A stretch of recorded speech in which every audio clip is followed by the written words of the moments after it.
Everyone, still Jeff with you here, and it's the re-recording of practice session number 11 for the course Ukulele Foundations. You could register at any time at ukulelefoundations.com.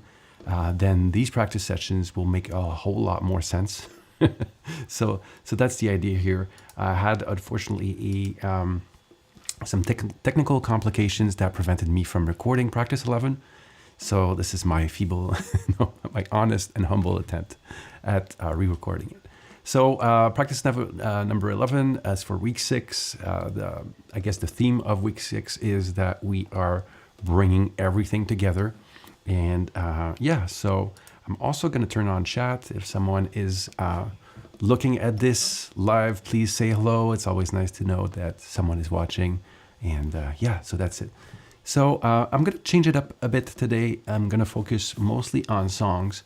So, but before I do so, I have like a couple of housekeeping items that I promised I would be doing in the class and never got around to do. So I'm going to take care of that real quick, and then we could present the actual course or practice session, sorry.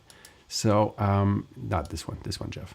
So I want to talk about something. When we saw the tab example last time, I was mentioning to you that there are multiple ways to write different rhythms, and this is a good example. So on a tablature, I believe for My Girl, this is an example straight from My Girl. You will notice that the notation, it looks like this. So a dotted quarter note followed by an eighth note, followed by eighth notes that are grouped in by 4. So basically, my point is this is the exact same rhythm. Actually, it's missing an upstroke, which I'll fix a bit later. But so you play on the 1, you play on the end of beat number 2, and then you play all the eighth notes, 3 and 4 and. So it's just a different way to mark it. The way I've shown you so far is really focused on making it real clear where the different beats land, and this is why it looks a bit different. But anytime you see the rhythm that's there, it really is the same as what's here below. So that's the main thing I wanted to main point I wanted to bring. Secondly, wow, I believe I did not get my second camera. It's okay. I'll just get it real quick in a second. So that's the main point I wanted to make. The other thing I wanted to talk about real quick is when it comes to warm-ups, today I'm going to do something a bit different. I'm going to warm up using songs, but just so you know, for those that are interested in really pushing the envelope with their fingers a bit further, one thing you might want to check out is the following, which is not this one, maybe this one. Yeah, that's better. And I'm going to reduce the size a little so that you can all see. So this is the C major scale that we saw before. So as a warm-up, you could totally use your friend the metronome and bring it down to 60. Or actually 50 is probably a better starting point. And here we go. And you're going to try to play that scale. 2, 3, 4, 1, 2, 3. Whoops, I was late. No biggie. I'm still warming up. 3, 2, 3. And coming back down. 3, 2. I'm tapping my foot, as you could tell. I could use either just one finger here, or maybe alternate between fingers. Down the line for speed, there's obviously nothing faster than alternating fingers. So that would be, so that's 50. And once you feel comfortable, you could push maybe to 55 and then to 60. I'm going to show you 60, and I'm going to show you what alternating fingers would look like. So I'm going to be intentional about this. For index, out, middle. It's good to get warmed up with all your fingers. Oh, a bit too loud. I'm paying attention, but I'm not beating myself up. Index, middle, and my index, middle, index, middle, whoops, index, middle, index, and middle. All right, great stuff. So yeah, so that's what I wanted to bring really quickly is you want to be able to alternate these fingers like so. This is the goal you're chasing. Okay, really cool. So these are the two housekeeping items. I'm gonna switch right over to our good friend, the songs. So I have a couple of them pre-selected, lined up for you. And I'm gonna, please apply this framework to any song you might encounter down the line. So yeah, I'm just gonna switch to view here. I'm gonna start with Bird on the Wire by Leonard Cohen. So the first thing I would do as a warm-up, I would make sure I could play all of these chords. And so I will. So I'm just gonna make them a bit bigger for everyone's benefit. And in case you're not familiar with those, I'm gonna bring them up here too as well. Okay, let's go. So G. So we need a G. That's good. Gonna turn out. Oh, by the way, you should tune your ukuleles more often these days because humidity levels are changing, and therefore our ukulele is bound to go slightly out of tune. And then we have the D chord, which I have right here. So here we go, D. We need C. Everybody knows C, right? At this point, I'm hoping. And then G sus4. So that's basically a G. And you add the pinky. I'm gonna switch cameras real quick. So it's a G where you just add the pinky like so on the third fret of the first string. So good. Okay, nice. Then A minor. So A minor is another very popular chord. Looks like so. 2 0 0. And then D sus4. So now, basically, you could do it exactly as it's suggested right here, which is fine. So basically, it's like a G, but you're not playing that last. This is open, okay? But personally, a D sus4, what I'd rather do is it's 2 2 3 0. So that's, in my opinion, a true D sus4. So 2 2 3 0. So that way you could go back to a normal D just after. So this is how I warmed up. So it's a different approach to warming up, which is I'm taking my time to get into the mood and into the swing of things by simply looking at the chords I'm going to be needing to play that song. Okay, cool. So I'm going to zoom out a little and I'm going to turn off my good friends, the chords, to prevent distraction. Okay, cool. So, yeah, so let's take a look at this. So we have Bird on the Wire. So what I would do most likely if I was going to play this, I could look at, on Ultimate Guitar, you could look at other people playing the song, which is always cool or might get confusing or even depressing depending on your personality type.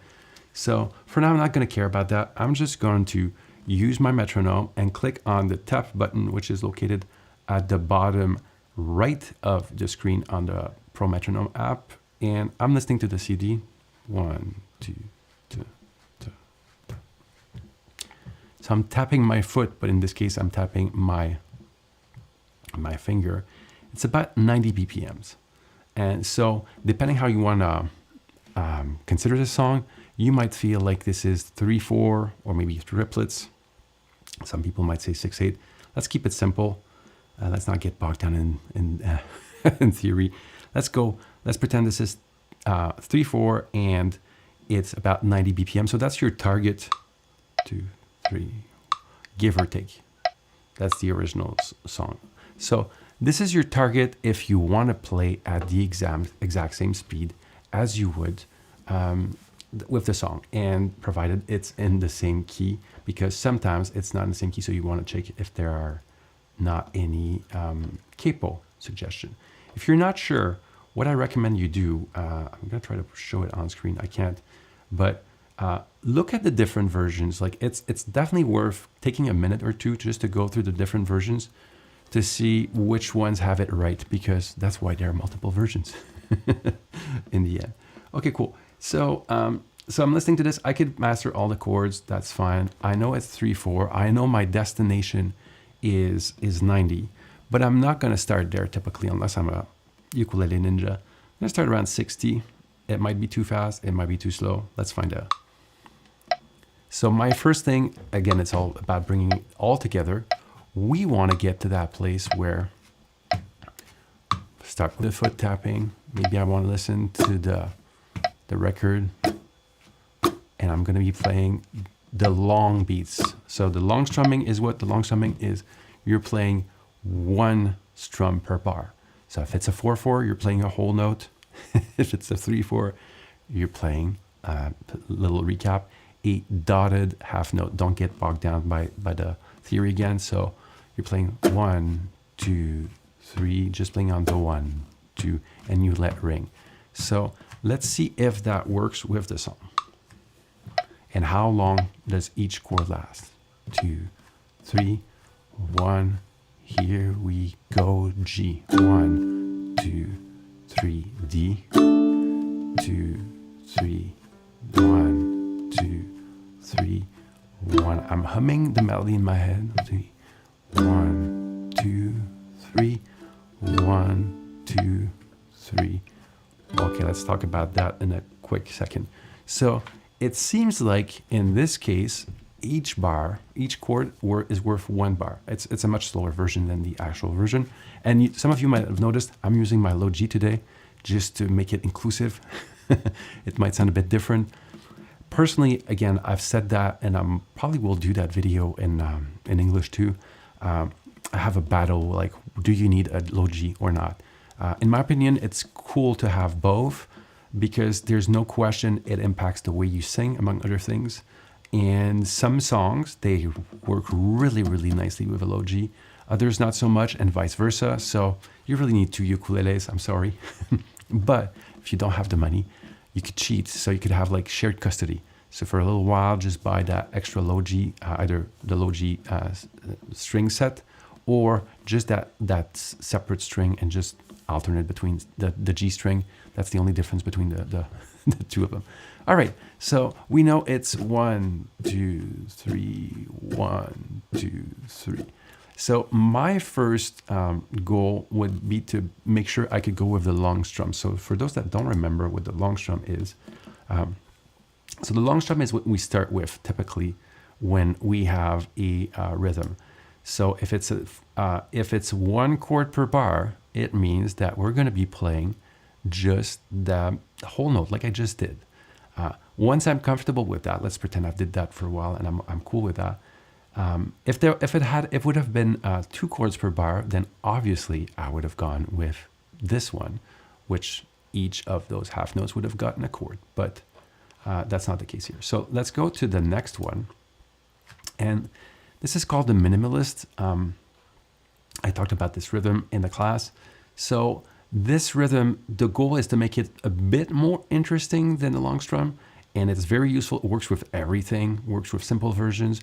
So the goal of the minimalist strum is you play on beat number 1, like so, and you play on the very last beat. So in the case of a 4/4, you play on 1, and then you play on 4. So that would go 1, 2, 3, 4, 1, 2, and so on and so forth. But in a 3/4, you're playing on the first beat, which is number 1, and the last beat is number 3. So you're playing on 1 and 3. So back to our regular program here. Let's try Bird on a Wire using the minimalist, because I have a good sense. 60 I'm comfortable with. It's a 3/4. I know it's 1 chord per bar. Let's go. 2, 3, 1. Here we go, G. 2, we play in D. 2, play again D. 2, 3, and C. And G. And D. And G. Okay, we'll talk about that in a second. So basically, once again, you play on beat number 1, and then you play again the same chord. Notice how the foot tapping and the hand doesn't stop. It's still at a speed I could control. If that's too fast, slow it down a little, but it should work. So 1, 2, 3, 1, 2. We play on 3. If you want, you could just stay with the first 2 chords until you get familiar with that. So the idea of that strumming is you're strumming once, you're kind of reminding your audience of that chord just prior to switching. It works great, either it's a 3/4 or a 4/4. So next is I might continue to take try different rhythms, like the ballad ones and so on and so forth. But for now, let's say I'm in a rush to sing it. I'm just gonna try to hum with this. So it's scaffolding, right? Tapping my foot, moving my hand, doing the minimalist beat. Once I'm comfortable with that, then I try to add humming. If I'm failing, it means I need to adjust one of the settings, either slow it down, make it smaller, make it clearer. Let's go. 3, 1, here we go on G.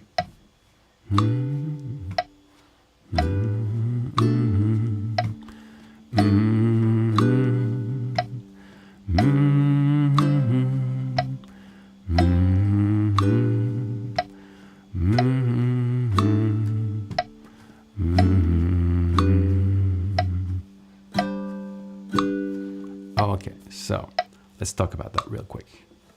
If I could stop this. All right, so that, oh, hello.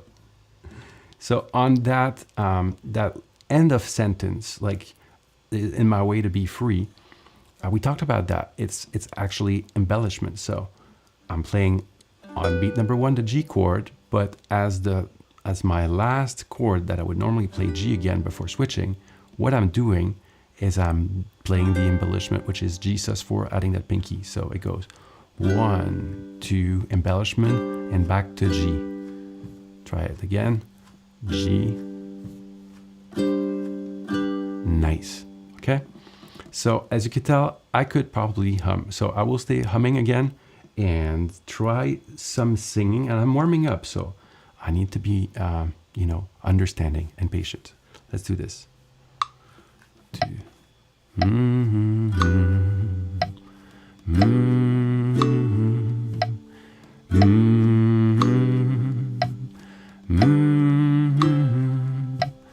I've tried in my way to be free. Embellishment, back to G.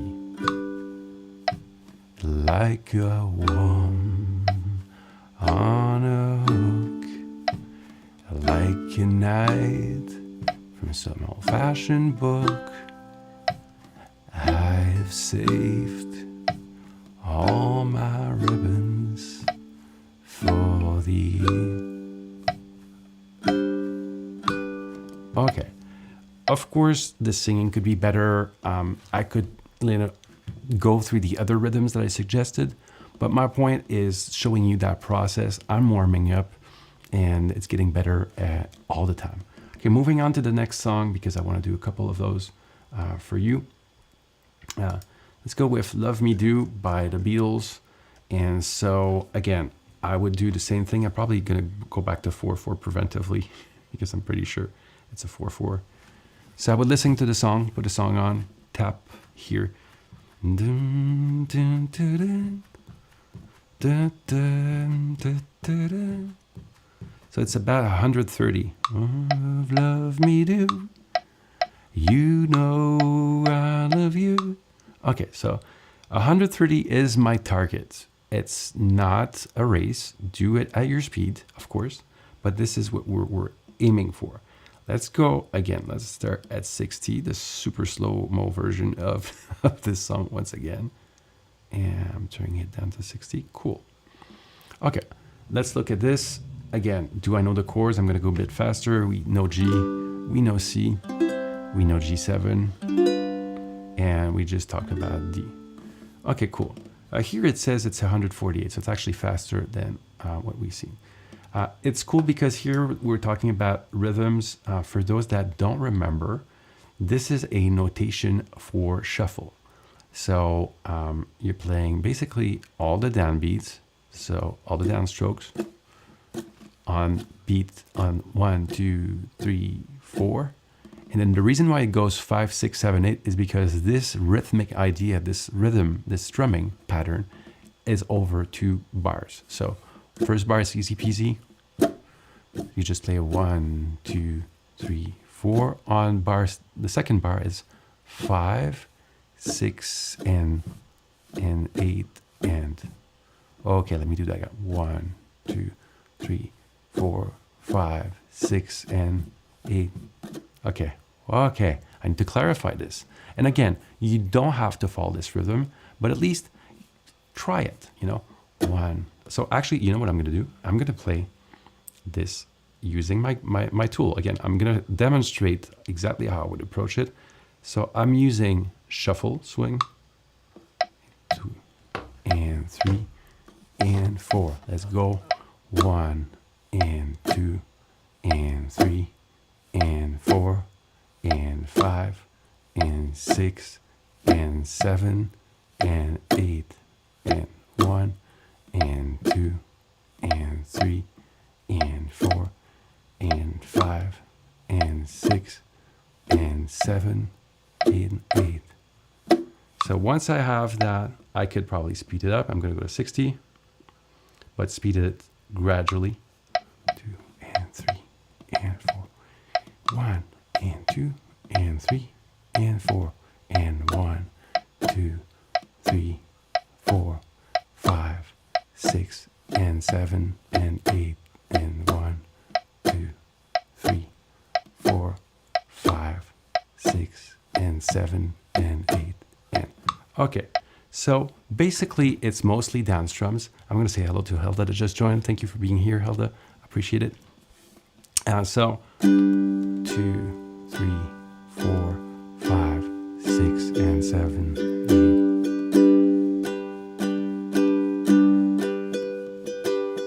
8. So that's more or less the idea. It doesn't have to be like that. You could just know that you need to use some swing feel here. Okay, so let's talk about the chord changes real fast. Not too fast though. So I want to focus, I want to get the beat. So I'm going to do that rhythm that we just talked about. And 3, between G and C. So, well, actually, let's go back one step. Let's figure out how long each lasts. 1, 2, 3. So how long does each chord last?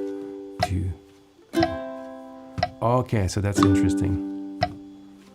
So basically what I'm finding out, it's basically 2 beats per chord. So in other words, there are 2 chords per bar, which is useful information. So I'm going to use that, and now I'm going to put,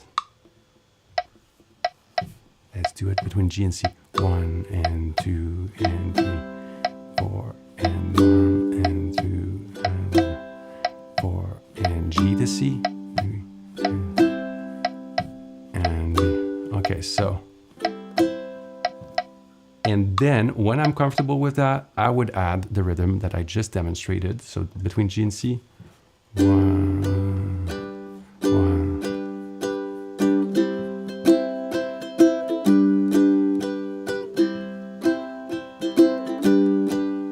Actually, that's a full bar, not 2 beats. My bad. So 1 and 2 and 3 and 4 and 1 and 2 and 3 and 4. Love, love me do. You could do that. That's a great exercise. Just holding those 8th notes that are swing. 1, 2, and 3 and 4 and 1 and 2 and 3 and 4. But you don't have to get that complicated. Remember what I told you about that minimalist beat? So let's put it into practice here. I'm gonna put it, so you're playing the first and the last beat. This is a 4/4. So let's go at about 80 beats per minute. 2, 3, 4. Okay. Love, love me do. 2, 3, 4. We play on 1 and 4. Love, I love you. 2, 3,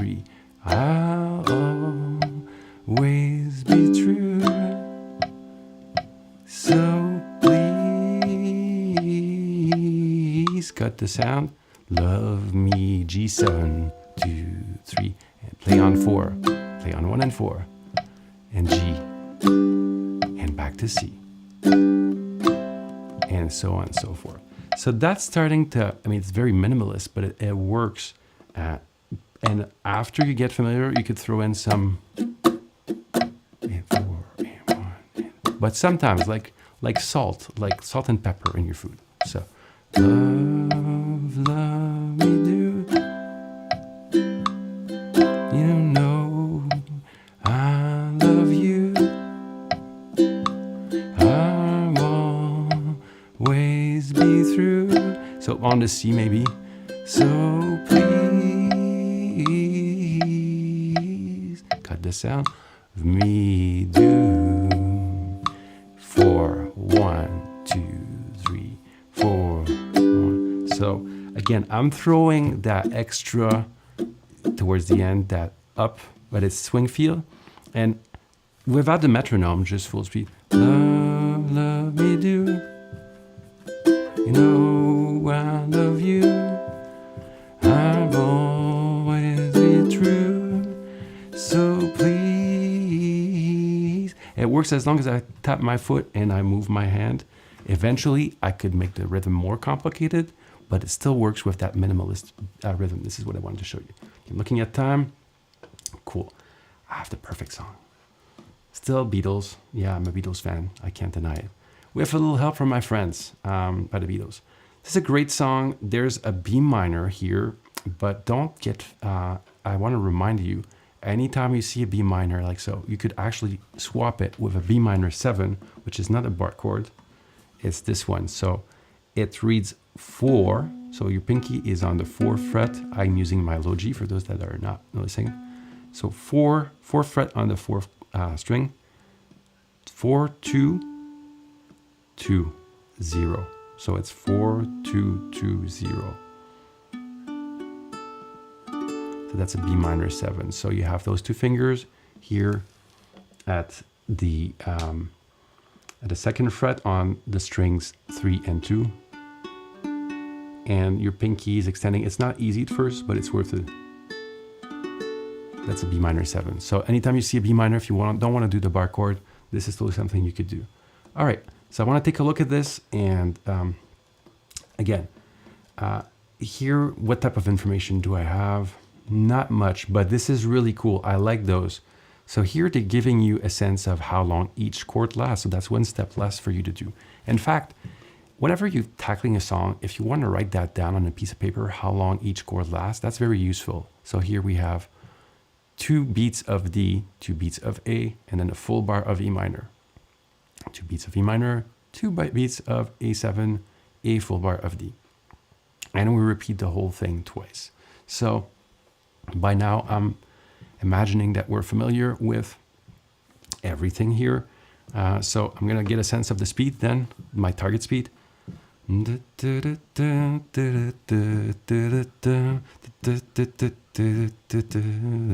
About 108, so.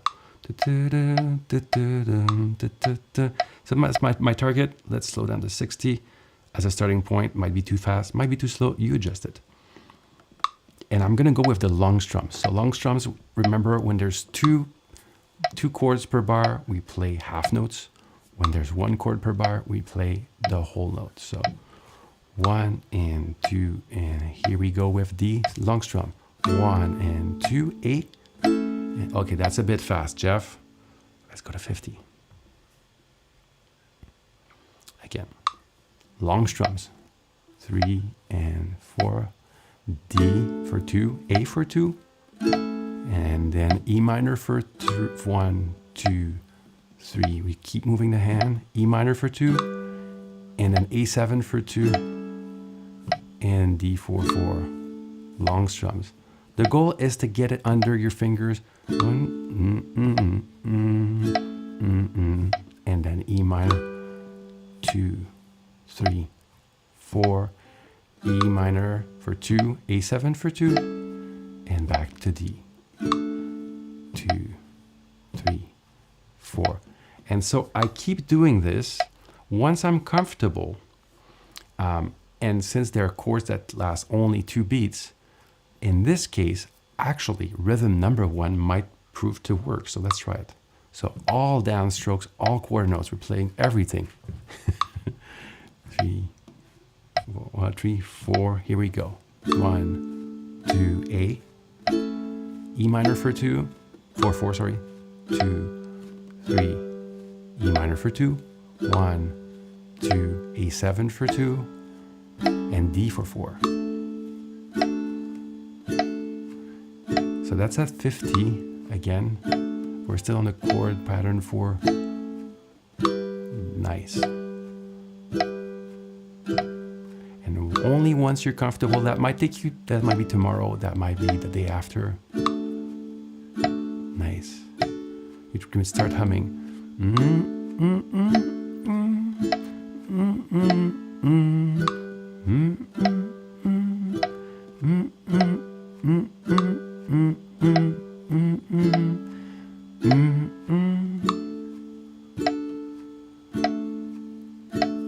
It might be easier to hum with the long strums, of course, but it's also due to the speed. So let's go to 80, knowing that we need to go much faster. 2, 3, 4, 1, 2, 3, and 4.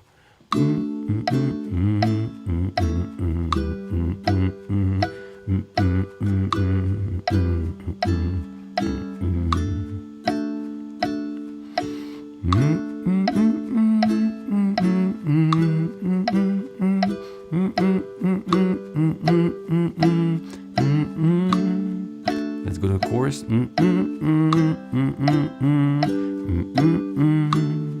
Again.